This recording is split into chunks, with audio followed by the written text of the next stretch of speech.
Hello! Today I'm going to talk to you about square foot vegetable gardening.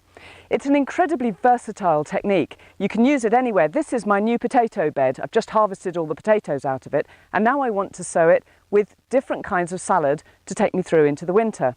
So rather than sowing it in rows, I'm going to divide this up into lots of different sections and plant a different type of salad in each section. Now, in order to do this, I need to divide this bed into roughly equal squares. Don't get too hung up on the square foot. They don't have to be a square foot. I'm actually going to divide this bed into squares about 2 feet each side.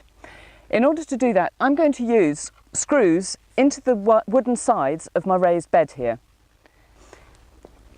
So with a tape measure here, I'm going to measure off every couple of feet and just drill in to about half of the length of the screw. Carry on that all the way down the bed.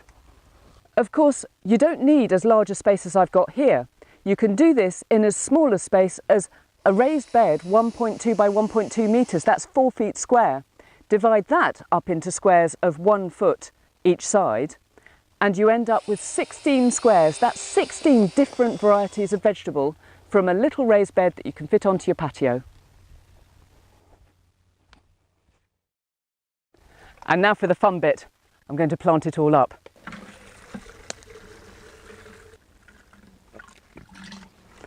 Now, there are 4 different ways that you can plant up each square.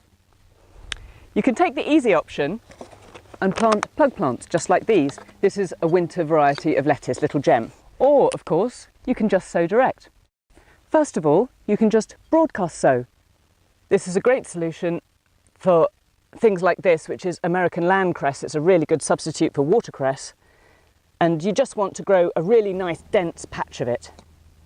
Alternatively, you can just sow straight into drills in rows. This works really well for annual herbs and things like rocket, for example. And the final technique, ideal for larger seeds, things like Swiss chard, is station sowing. You just sow the seed exactly where it's going to grow. I mean, I'm sticking to different kinds of salads here, but you could branch out into growing French beans on a little wigwam, for example, or carrots or beetroot, or perhaps even courgettes. The trick is, if you're going to grow the larger plants, to stick to varieties which are labelled as patio or container varieties. That way they stay nice and small and compact and they'll fit into your square foot system, no problem at all. That way you get an entire veg garden out of just a few feet of garden space.